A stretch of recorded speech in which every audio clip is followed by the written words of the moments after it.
Orta Dəhliz Türk Dövlətləri Təşkilatının üzv dövlətləri üçün yalnız nəqliyyat yolu kimi yox, sülh, sabitlik üçün vasitə kimi də əhəmiyyət daşıyır. Geosiyasi və ekoloji aspektlərdən dərin məzmun kəsb edir. Orta Dəhliz hər birimizin qarşısında duran dayanıqlı inkişaf məqsədlərinin təminatçısı rolunu da oynayır. Ailə siyasəti isə milli siyasətlərin və məqsədin təməl daşıdır. Qadınların təhsildə, iqtisadiyyatda, rəqəmsal transformasiyada rolu nə qədər artarsa, cəmiyyətlərimiz bir o qədər inkişaf edər. Bu mənada Türk Dövlətləri Təşkilatı ölkələri texnoloji inkişaf və texnoloji avadanlıqlardan istifadə sahəsində səylərini birləşdirə bilər. Ailələrin texnoloji və ekoloji təhsillə təmin olunması gələcəyimiz üçün böyük əhəmiyyət daşıyır. Bunu Ailə, Qadın və Uşaq Problemləri üzrə Dövlət Komitəsinin sədri Bahar Muradova Orta Dəhliz 360 dərəcə geosiyasətdən rəqəmsal transformasiyaya, ailədən yaşıl inkişafa mövzusunda keçirilən tədbirdə danışıb.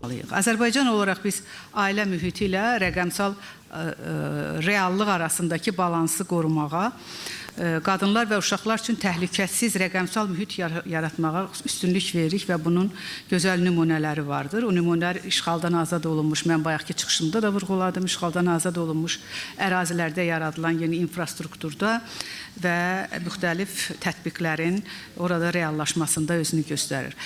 Dövlət Komitəsi və digər əlaqəli qurumlar tərəfindən biz davamlı olaraq rəqəmsal bacarıq seminarları keçiririk, hakatonlar, startap yarışmaları, o cümlədən birgə layihələrin icrası vasitəsilə biz minlərlə gənc və qadını bu sferada savadlandırmış və onu prosesə daha rahat daxil olmasını təmin edə bilmişik. İqtisadi İslahatların Təhlili və Kommunikasiya Mərkəzinin icraçı direktoru Vüsal Qasımlı bildirdi ki, Orta Dəhliz yalnız nəqliyyat marşrutu deyil, bütöv bir ekosistemdir. Biz ona 360 dərəcəli baxış bucağından yanaşmalıyıq. Bu yanaşma geopolitikadan tutmuş rəqəmsal transformasiyaya, ailə və yaşlıların inkişafına qədər bir çox məsələləri əhatə edir. Orta Dəhliz həm də sosial-iqtisadi sivilisasiyalar arası mədəniyyətlərin sintez olunduğu bir məkandır. Bu mənada bu dəhlizi yalnız tranzit marşrutu kimi deyil, geniş bir ekosistem kimi dərk etməliyik.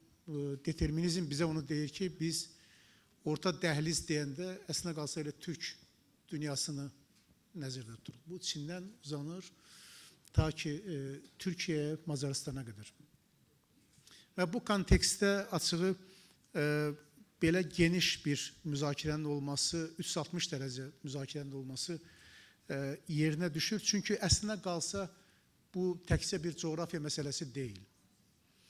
Biz başa düşürük ki, bu coğrafiyanın üzərində həm də Azərbaycan perspektivindən baxanda mədəniyyətlər arası dialoq və sivilizasiyalar arası dialoq kontekstində bizim tolerant yanaşmamız, dinlər arası dialoq kontekstində bizim yanaşmamız onu demək əsas verir ki, biz faktiki olaraq ekosistemdən danışırıq. Tədbirdə həmçinin diqqətə çatdırıldı ki, Orta Dəhliz sadəcə quru ilə dənizi birləşdirən nəqliyyat yolu yox, həm də xalqları birləşdirən mədəniyyət yoludur. Türk xalqlarında ailə tarix boyu cəmiyyətlərin onurğa sütunu olub. Orta Dəhliz həm də Türk dövlətləri arasında ailə əlaqələrinin daha geniş formatda inkişafına töhfə verən bir layihədir.